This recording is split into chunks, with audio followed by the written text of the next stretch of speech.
What's going on, everybody, and welcome back to another episode of the Get Over Yourself podcast. I'm your host, Brandon Davis, and sitting next to me, well, virtually sitting next to me, I should say, I've got my boy Keith. Keith is currently living in Canada. He's a Canadian through and through. He says the word A, and so you best believe we're going to be having a good conversation with him. I'll let Keith introduce himself a little bit before we get jumping into the full force of today's episode. But before we do, I wanted to share the quote or the scripture of the day. It's found in Psalms 23, verse 4. And the reason why I'm sharing this one is because I believe it's something that Keith emulates inside of his life. So it says, "Yea, though I walk through the valley of the shadow of death, I will fear no evil. For thou art with me, thy rod and thy staff, they comfort me." So, Keith, we had a good conversation over on his podcast just a minute ago. So if you guys want to hear more of our conversation, make sure to jump into that. Post it on live, but also you can go back and listen to it after it's been published. But yeah, after getting to know Keith for a little bit, we've been chatting for a couple of weeks, and then we had a great conversation. He is the kind of guy that does not fear pretty much anything. So I felt like that was appropriate scripture. But if you guys are having any fears inside of your life, make sure there's one person you always can rely on, and that is Christ. He can walk you through those fears. But Keith, thanks for joining us, man. Let's jump into the full conversation.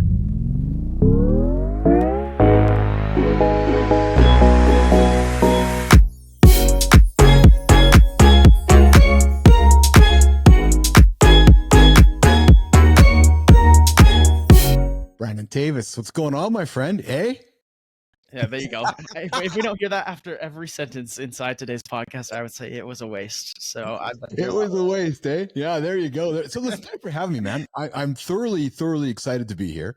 I absolutely enjoyed our conversation over on Live in the Lab with myself, Keith Bilous, here over the last half an hour.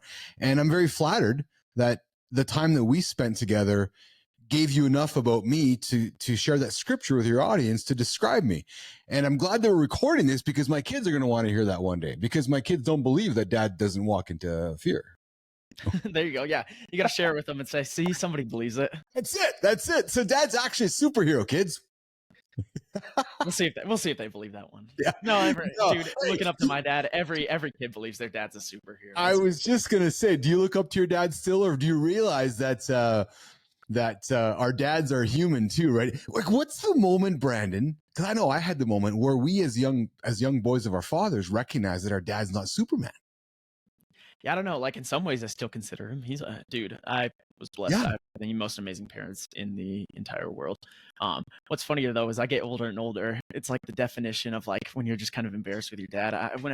Dude, my wife thinks he's the funniest guy on earth, and when she just starts cracking up and laughing at him, I'm like, this dude, he's not funny. Like, he's my dad. I love him. He's a great example, but he's not funny, and she just thinks he's the funniest dude. So I take that for what it's worth, man. It's funny how it still works though, right? So you're in your 20s there, and she's laughing at the dad jokes, and you're like, no, not funny, honey. They're not funny at all. And your dad's like, oh yeah, I'm actually pretty funny, Brandon. Yeah, no, it's the reverse effect though, because when we meet up with her family and we're hanging out with her dad, I start cracking up, and she goes, "That's not funny either." So it's just like one of the stigmas that goes with it, right? Yeah, I hope my kid. I got Your three kids. kids. You're funny. I got 3 kids. I got a 17-year-old, I got a 14-year-old, and I got a 7-year-old. My 7-year-old still thinks I'm funny. My 17-year-old thinks I'm probably a fool, although he's awesome. And my 14-year-old daughter, well, she rolls her eyes at me. So I've noticed that the dad jokes, I need to use them appropriately with the right child so I can get the right effect, Brandon. There you go. Hey, and even if you're not using it appropriately, it still makes for a good time. They'll appreciate it one day. I'm convinced that it's not always with the dad jokes, Brandon. It's also in the in the photographs. You got to have like those. You got to have like the dad look, right? So when the family photograph gets together, and the dad look is like this, or it's the photo where you're sitting in the background going, like you're constipated, or you're like a bad version of Will Ferrell, right? And I'm like, if I can be the Will Ferrell in every single family photo, I know my kids will laugh one day, because you look at all of our family photos and there's the cool dad doing this. One day they'll appreciate it. When they get like a couple, like you said, your daughter who's in her teens right now, she'll probably think, oh gosh, what is he doing? We just had this conversation over on Keith's show. So once again, guys, make sure to go check that out. But we're talking a little bit about social media. Keith worked in social media when he was just getting going, and he'll speak to that in a second. But we're talking about how nowadays it's very sad when we're afraid to post something simply because it won't get any likes, it won't get any comments, like no engagement. Like we're afraid of posting that on the internet. And so I could picture your daughter right now where she's like, "Ah, I can't post that. My dad looks like a fool right now." Yeah. Yes, I'm sure that was exactly what. But you know, it's actually funny you say that, because when we talked over on Live in the Lab about, so I left social media, as I told you, Brandon, about 8 years ago. I didn't Yeah. like what it was doing to me. Didn't like how I was affecting my mental health, but more importantly, I saw at the time my 7-year-old son, him watching his dad's behavior on social media. And I didn't like what I was seeing going on in his brain as he was watching me. And I was like, no, actually, that's not good. So when I stopped, what it did for my kids didn't embrace it. So my children, my 3 kids are, so they've grown up with and been wrapped around social media as they're, they're 18, 14 and 17, but they're really like, it's not a big part of their lives. So as a dad, I feel pretty good about that, because my daughter doesn't get stressed out about posting pictures of her dad, because she doesn't really post anything, because she hasn't been exposed to all that, because her dad said years ago, I'm getting out of it. Right. So I'm hopeful that that's a legacy I can leave for my kids, but now here's the other side of that, little Brian, is that we live in a world now where audience matters, right? Yeah. Hey, how's your audience? I don't have one. Okay, see ya. So it's that dichotomy, right? Yeah. Dude, I don't know if any of the listeners or yourself, Keith, have actually seen this. I just started watching Black Mirror. Have you ever seen Black Mirror? I have. Yes, I Okay. have. Absolutely. Yes. So maybe you'll know where I'm talking about with this one. And I forget the name. I'll have to pull it up afterwards and let everyone know. But there's an episode where the lady goes on and their entire life they sit on their phones and you leave each other ratings. It's like a Google review or a Yelp review. You go and you leave somebody a rating. So you have an interaction at a coffee shop. Boom, you leave a rating. You have tech, like Keith's on my podcast right now. If I thought he was doing good, boom, a rating. And it's like a constant effort of everyone staring at their phones and rating people. And the whole episode is based upon the principle of like, if you get bad ratings, you have less privileges inside of your life. You don't get to go in the fast lane at the airport. You get your food slower. You get less fancy cars. Your rent is more expensive if you have less ratings. But the higher your rating is, the more privileges you get. And so it led to this entire society of people just being fake, no actual relationships. Everyone was just trying to put on a smiley face so they could get a positive rating. So, Keith, jumping back over to you, you have lived in a social media world. You started your business based around social media. It blew up. You had a great business, and you were kind of on that very beginning, early adopter edge of social media when it was first getting going. Tell us a little bit about what it was like. Tell us a little bit about your business and what eventually happened. Yeah, I will absolutely go there, Brandon. But first of all, I want to comment on that Black Mirror episode you just brought up. It's really, it's hard to not see that happening in some ways, right? The idea of the credit score, your social score, and I share that with you because if we go back to your question about, I've been around social media. It's really when it was called user generated content. Like I've been around before Facebook was a thing, right? I was around as YouTube was being sold to Google, right? I was around for the birth of Twitter. So I was so the company I started back was called ICC Moderation Services. And Brandon, what we did was we moderated user generated content. And I'm using that term on purpose because back in the day, that's what it was called, user generated content, right? We all had our mobile phones and we were creating just basic text messages or pictures, like basic content.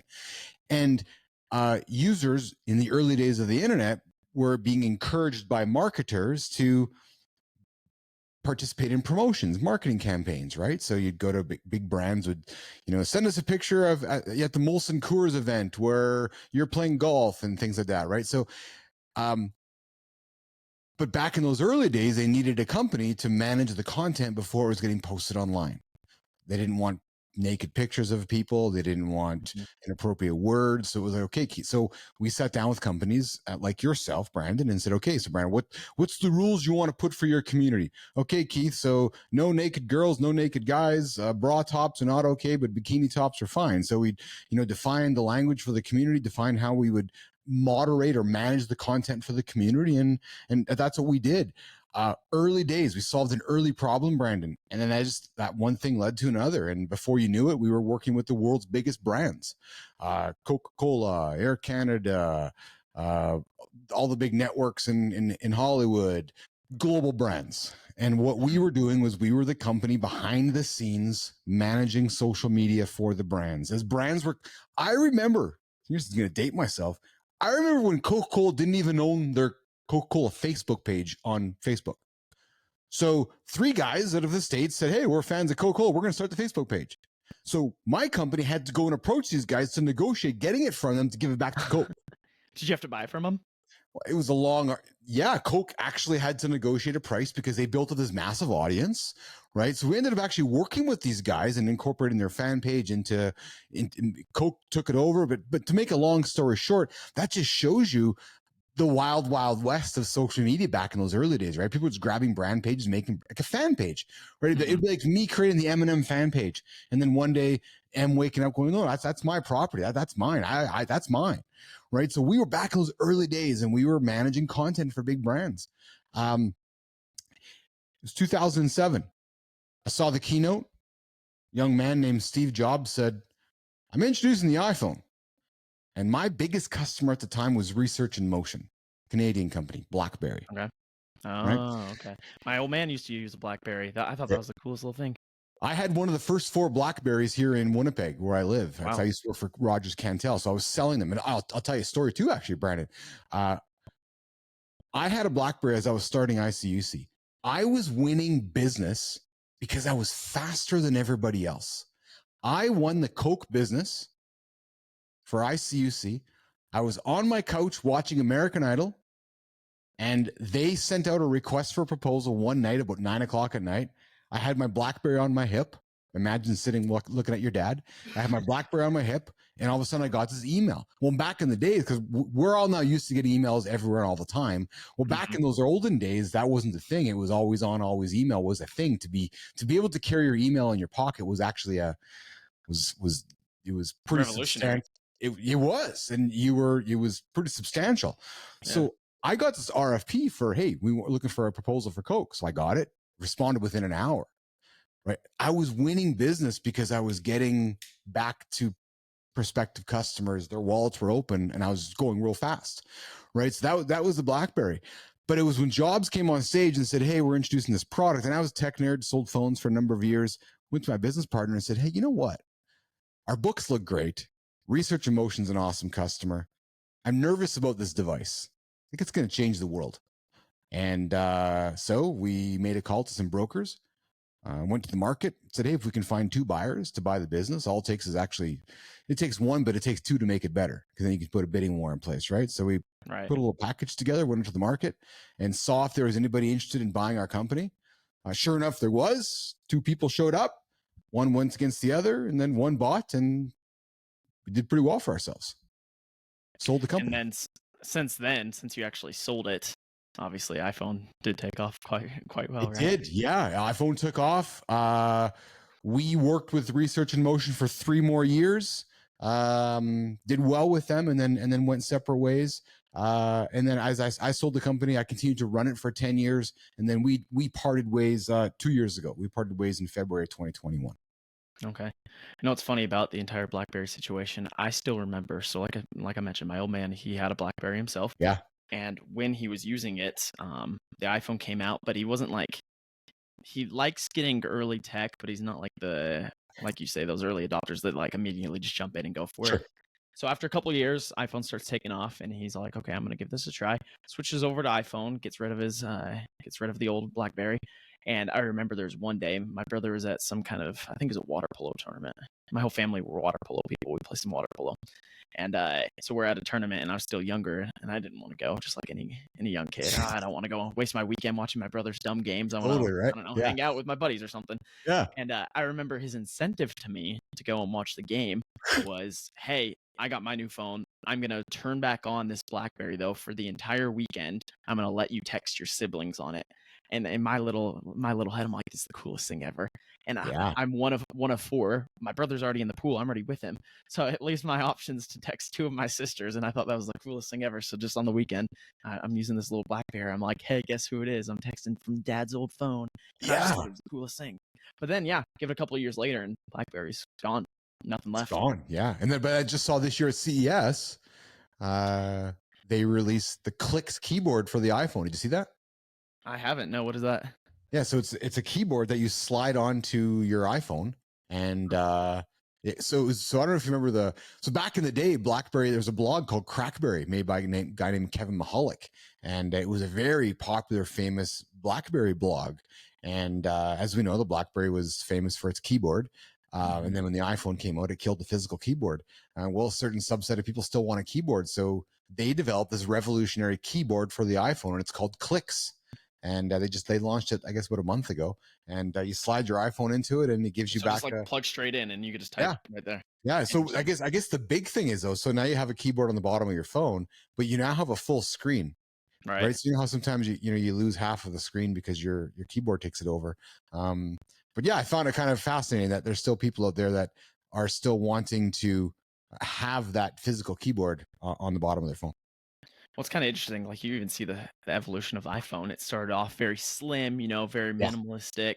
Obviously, it still is, but then it's been funny to see the generations where the phones used to be small, and then they had the iPads that were big, and now they're kind of merging where the iPads were getting smaller and the phones were getting Yes. larger, and they're Yes. going back to some of that early tech, which is kind of interesting. Well, what I find fascinating too, Brandon, is just it's like they're trying to find the right form factor, right? It's like it's okay. Is it Yeah. 6'7"? Is it 6'9"? Is it do people want this size and they want this size? And it's clear that it's data driven decisions right in front of our eyes, right? Yeah, and it's also interesting. I just was doing a case study in one of my classes about this exact concept back a few years ago. I don't know if you remember this. I don't remember which generation it was or anything, but iPhone at one point was offering, multiple colors. They had the blues, the yellows, the pinks. Yes. Like, there was a ton of different colors you could buy. But now, what do you do when you go back to iPhone stores? I mean, there's what, 3, 4, 5 options maybe. Like, About it. Yeah. there's a very limited amount of options these days, and it's because it was due to the fact of that like buyer overwhelm where people weren't Too purchasing many the product because choices. they couldn't figure out exactly which one they wanted. There was too many choices, so now they're going back to just the simple. We're going to give you a couple options, and from those options, you have to pick. Kind of Yes. interesting. Yeah. Yeah. I saw it. So to that point, I saw an interesting post in my feed today. People's challenges with Chat GPT because of the blank screen. Mm-hmm. It's that old, okay, there's a white piece of paper. What do I write? Like what? Because psychologically, we also as human beings sit down in front of a white piece of paper. What am I writing today? Right. So it's like, okay, so how can I help Brandon with a prompt while not doing it for him? Like, so what's that balance? Interesting. Right. Like, what's the balance? Like how much freedom do I give you? But yet not enough freedom to keep you within the confines of what I want to help you accomplish. Yeah, that's interesting. I'm excited to see what ChatGPT does for my business specifically right now that I'm working on the software company. One of our big aspects is when people call into the businesses. Obviously, our software is answering the phones for them, Mhm. but we obviously have to train our software on exactly how the business would respond. So if you get a customer calling into, let's use, we're demoing with a pottery studio. Mhm. So a customer calls into the pottery studio and they say, I want to make an appointment. Obviously, you have to train our software to be able to reply like you would in order to make it Mhm. effective. And so Mhm. we have a section on there where you can type in all the details that you want. You set in your company URL, any documents, and our software will scrape it all. That way, it can actually go on and respond how you would. But also, you have to define a few more key terms like very specifically in order for it to work properly. And Mhm. so going on, we have these suggestion boxes so people could say like, I don't know exactly what, like business owners. A lot of times they're not the most savvy people. If it's been a mom and pop shop for years, they just want to sell their product. They just want to do their experience business, whatever it is. And so what's interesting is they tell us they're like, I don't know what exactly I would need to put in here. And so what we did is that exact same thing. We started adding the little feature text so people can see, I need to add this feature. I need to add this feature. So it gives them a couple suggestions to make sure it's actually working properly. Yeah, well, it's funny, right? Because customers want some direction, but it's finding that right, just enough direction, but not too much direction. Yeah. It's Yeah, like the exactly. Netflix effect too. You sit down in front of Netflix, okay, what do I want to watch? Do I want to have a blank screen and just start from nothing, or do I want to have everything presented to me to choose from? They're Yeah. both really imposing like decisions to make. It's tough either way. So you got to It kind of find is. that equilibrium between, and it's different for every person too. Sometimes people want to go on Netflix and say, this is exactly what I want to watch. And it'll tell them, or they'll be able to just choose. But then sometimes they need the Netflix to say, these are suggested for you, kind of Yes. interesting. Yes, exactly. Exactly. So, Keith, jumping over on your show, you Yeah. asked me kind of towards the end of the episode why I make Get Over Yourself. And I want to answer that question. I said I'd answer it on today's episode. And so going into it a little bit, and many of the audience who's been following the show since it was created about 2.5 years ago, you guys know this story, but Get Over Yourself, it started very simply. It started off as almost a joke where back in early grade school, many of my friends, back then, the issues are, oh my gosh, my crush doesn't like me. I got a bad grade on the test. I don't have a couple bucks to go get the piece of candy I want from the store. Like little things in life that just don't matter. But in the eyes of a young kid, it matters. Everything matters in that situation. Yes. And so I started saying this joke of a phrase called "get over yourself." Whenever somebody would be going through something, I'd be like, "Yeah, it's fine. Get over yourself." I'd say it to myself when something was happening, "It's fine. I'll get over myself." And so this simple phrase, it kind of started off as a joke, but it slowly got into more of a lifestyle where I was able to say, like, okay, now that I'm actually going through tougher things inside of my life, I need to get over myself. I need to be able to do that. And so, in your specific case, Keith, obviously it's the name of the show. It's kind of what we live by now. Um, since you started that business and since you've kind of seen the effects that social media plays in people's lives, in that aspect, what's one area where you've been able to get over yourself? That's a great question. Yeah, it's a journey of life question. That's a big one, Brian. That's a good question, man. Wow. So I've had to get over myself a few times, frankly. I've had to get over myself going through my divorce. I've had to get over myself selling my business and moving through that process. I've had to get over myself as recently as the last 6 months, Brandon, recognizing that the identity that I was yesterday, that social media CEO, the guy from yesterday, is no longer around, right? And that identity is long gone, and I can't keep living through the past. And it's now time to form and forge and create a new identity. So because I can tell you when I restarted my most recent journey, I was quickly humbled when you show up and people weren't standing there with open arms. Like you, part of me is thinking, well, didn't they miss me? Weren't they wondering where I was? Actually, nobody cared. Right. So it was a quick reality of, right, I got to get over myself. I'm just starting from scratch here again. And I'm okay with all that. It's a humbling moment. But life has taught me, Brandon Davis, a number of times just to get over myself. And I use the metaphor of looking in my own mirror. Look in my own mirror, create some awareness, talk to my therapist, right? And not be afraid to get over yourself. I like that example. Look yourself in the mirror. Dive into that a little bit. What does that mean? Yeah, it's cliche, but I think there's a lot of truth in that, right? Like, so I shared with you this morning. I was going to post something on LinkedIn this morning, and I was questioning whether I should post it. It's something that in the past you go, okay, well, should I post it on LinkedIn or X or Twitter? And it's like a personal post, but yet LinkedIn's kind of turned into all that now. So I posted it, but it took me about 10 minutes to lament in my own head whether I should post it or not. I went into my bathroom, looked in my own mirror, literally looked in my own mirror at myself. I was like, come on, like, actually, really? Are you really going to be so full of yourself to think that people care that much about the fact that you're so concerned about this post? Just post thing. So I did, right? But it's just that idea of having that awareness of looking inside of your own mirror, your own self. It's like a self-talk, right? It's like a self-talk, right, Brandon? Yeah. Being able to look and literally dissect something that you're trying to go through inside of your life right then and say, is this Yes. going to put me on a better path, or is it going to put me on a path of fear? Kind of like going back to that scripture. Is the path going to relate to fear, or is it going to relate back to the actual destination I want to go to? That's exactly it. That's exactly it. I have. So I'm a big fan of accountability. My show and my conversations, we often talk about accountability. And it goes back to that metaphor, Brandon, of showing up. I pride myself on showing up every single day. As I said to you on my show, that if you ever needed some mentoring or help or discussions, the first thing I say is, okay, I'll see you tomorrow at 6 a.m. I'll see you at 6, right? Because I'll be there. I'll be there. I'll be standing outside the door before you get there, but I'll be there. And you'll quickly realize that every single day when you get there, it's like, holy smokes, Keith's actually here every single day. There's power in that accountability, right? But I bring that up to you because when you look at the dictionary, accountability comes before inevitable, A before I. And us human beings are so scared of the inevitable. We intentionally avoid it. We intentionally don't walk into the fire. Who wants to be a firefighter? Not many people. Being a firefighter, you're walking into the flames, right? That's accountability to me, right? So if you can look in the mirror, have awareness, create accountability, you can get ahead of the inevitable, because the inevitable is going to happen. And you can't stop the inevitable.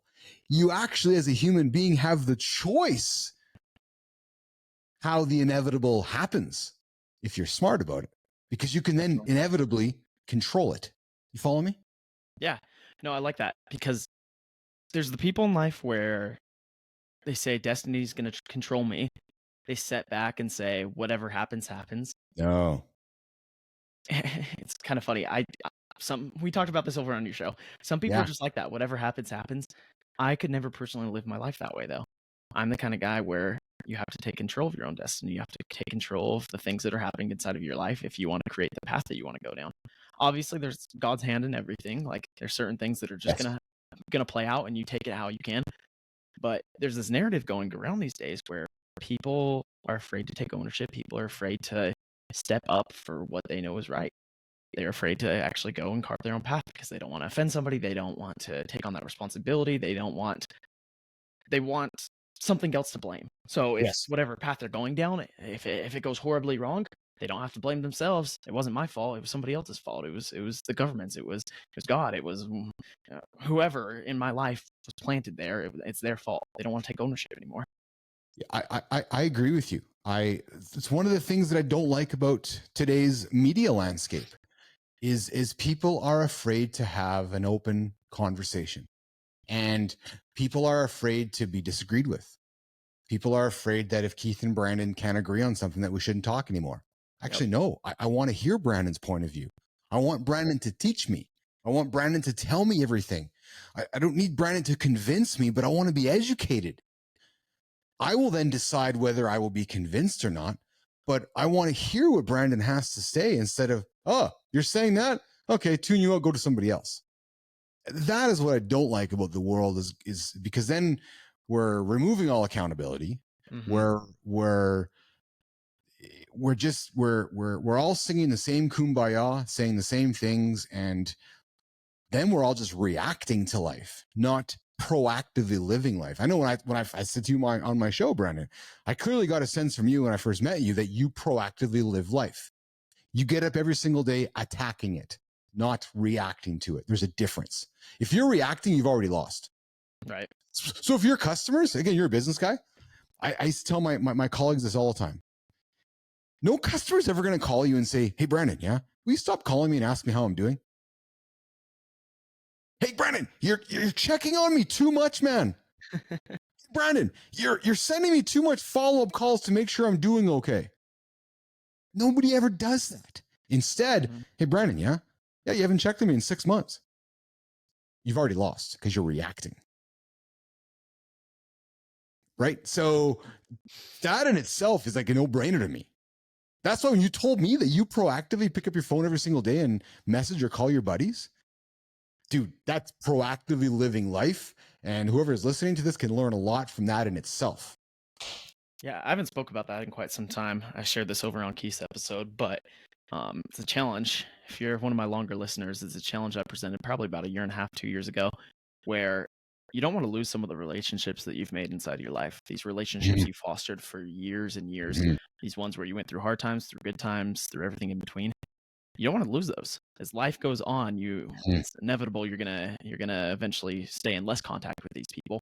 But one of my challenges I kind of present to myself is every week I try and contact at least 3 people, whether it's sending them a text or calling them when I'm in the car, of somebody I haven't talked to in quite some time. I just scroll down my contacts list or go on social media and scroll down some of my followers or the people I'm following, and I message them because it's a good way to harness that contact. Especially for us as guys and as we age, we both know that, male loneliness is a big problem as men get into their 40s and 50s and so Oh, yeah. forth. So, for you to have that awareness now and be creating that dynamic with your friends and your circle now, that's you're planting the gardening metaphor, right, Brandon? You're planting wonderful seeds right now that you're going to reap those rewards down down the road over and over and over. And I applaud you for that, man. Thank you, thank you. Yeah, and it's not even just like I'm trying to reap a reward. It's like I genuinely, and this is where it has to be coming from. Maybe not at first, maybe if you're just trying to get in the habit of it, but eventually you have to be coming from a genuine place because if you don't actually care, people are going to be able Yes. to tell that. You can tell 100%. in a conversation when somebody is actually engaged. You can tell when somebody Yes. wants to hear you or versus when you just want to talk about yourself. People can Yes. feel those things. So if Yes. you're not doing it from a place of being genuine, it's not going to work out good. But Keith, before we close out, I wanted to kind of jump into Mhm. one more question here. We were bringing up how a lot of times in today's society, whether that be over social media or in person, people are so afraid to hear someone else's opinion now if it doesn't necessarily agree with what they believe. Mhm. And I think that is like the biggest scare in our world right now. And obviously, you're coming from Canada, so you could tell me how it is with Trudeau running again for prime minister. That's a whole different conversation we could have another day. But Yes. like in today's example, I used to be the kind of guy when I would watch the news, I would sit there and watch Bill O'Reilly was my guy back in the day, back when I Mhm. was in high school. I loved Bill O'Reilly. Anything he Mhm. said, I was basically like, this is doctrine. Then it comes out the guy had an interesting past, and I'm like, oh, well, the guy I looked up to a ton. He had an interesting past. Maybe some of the things he was saying isn't exactly what I should be following.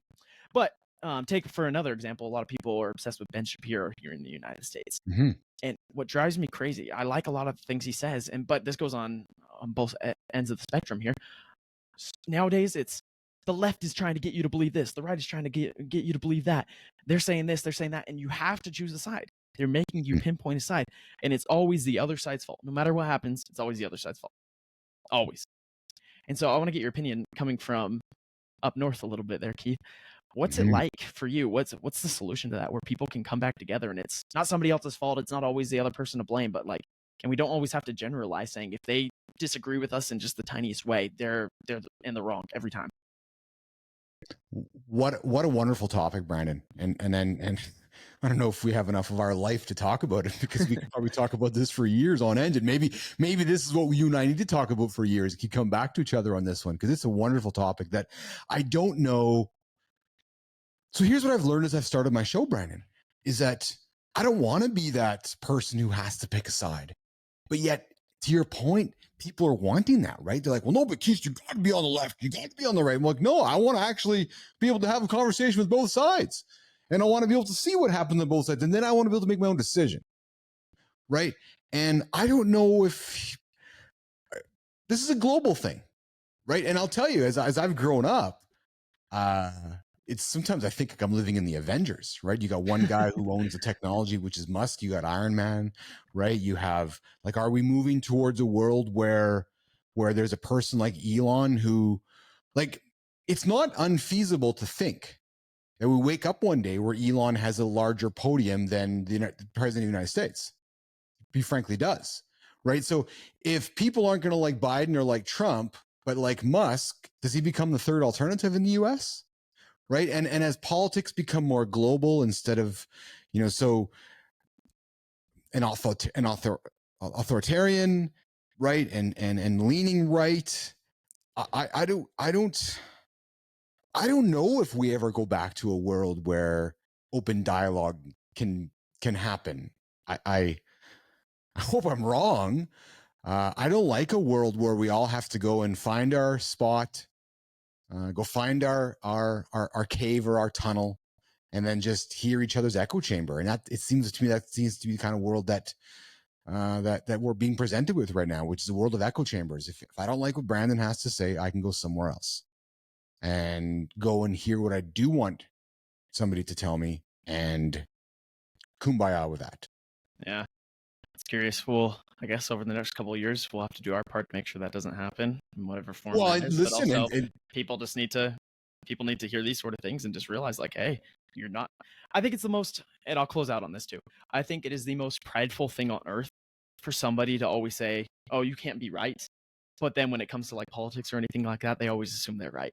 Like that is the most prideful thing on earth. Like, yes, everyone's always going to assume they're right, but like you have to recognize, take a step back, get over yourself, right? And yeah, say, no, like I definitely could be wrong in this situation. I'm not saying you're going to be wrong 24/7, but I'm definitely am saying you're going to be wrong more than you think you yes, are. yeah.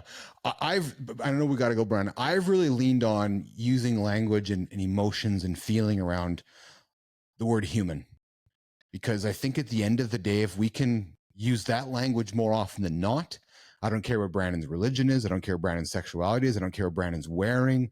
I care that Brandon has a heart. He's got a brain. He's got a point of view. And I want to learn about that. I want to learn about Brandon's fears when he's scared. I want to learn about, so that's what's interesting to me, because we all have those same emotions as human beings, regardless of what we are or where we came from.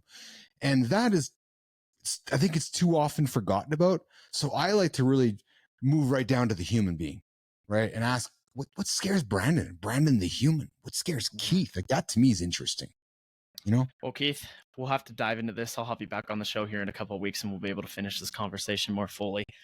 We are wrapping up today's episode of Get Over Yourself podcast. Thank you so much for joining us today, man. And guys, just remember, he recorded an episode with me on there as well. We had a way more in-depth conversation kind of getting going. So if you felt like we joined this conversation, we were already kind of bouncing ideas back and forth, because we were. So make sure to go check out his episode that we just recorded as well. Go support him on his platforms. Keith, where can people find you and your show? Live in the Lab with Keith Bilous. You can find me at inside.bapple.ai. So inside.bapple, B-A-P-L.ai. Go to bapple.ai, B-A-P-L.ai, the Business Athlete Performance Lab. Perfect. Yeah, guys, go check it out. Make sure to give him a positive rating over there. Likewise, if you found anything impactful in today's conversation, share it with somebody who you think would benefit from it, and leave me a 5-star review. That's how I continue to grow the show. You guys are my best form of marketing, so I appreciate it. Keith, thanks for hopping on again, man. We'll see you soon, all right? Awesome. Thanks, Brandon, for having me. Cheers. Thanks, guys. We'll see you soon. We'll see you next time.